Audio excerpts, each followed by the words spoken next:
Bom, vamos falar sobre soluções.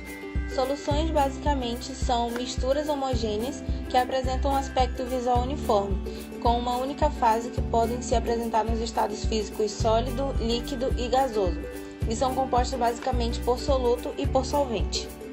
O soluto é uma substância que está dispersa em um solvente, ou seja, é a substância que será dissolvida em um meio chamado solvente a fim de formar uma solução qualquer desejada. Os solutos são normalmente compostos iônicos, mas podem se apresentar também como compostos moleculares polares. O solvente é uma substância onde o soluto é disperso, ou seja, é a parte que se apresenta em maior quantidade em uma solução e onde o soluto é dissolvido. O solvente mais utilizado é a água, que também é conhecido como solvente universal. Além do exemplo da água com açúcar, um outro exemplo de solução bastante comum é quando de manhã preparamos um copo com leite misturado ao chocolate em pó. Ao adicionar o chocolate em pó no leite, percebemos que o chocolate dissolve-se no leite, ocorrendo assim uma mistura.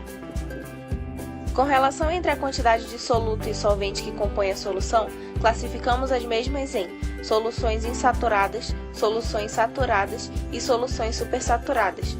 As soluções podem ser concentradas ou diluídas, de acordo com a necessidade de aplicação a qual se destina.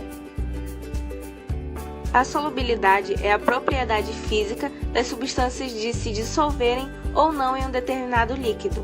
O coeficiente de solubilidade representa a capacidade máxima do soluto que se dissolve em uma determinada quantidade de solvente. Isso conforme as condições de temperatura e pressão.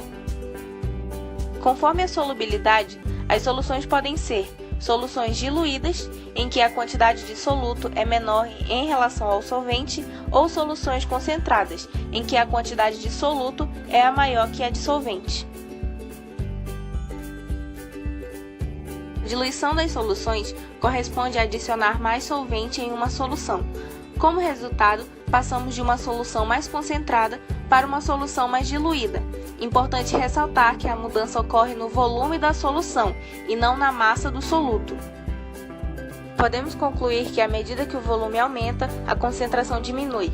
Em outras palavras, o volume e a concentração de uma solução são inversamente proporcionais.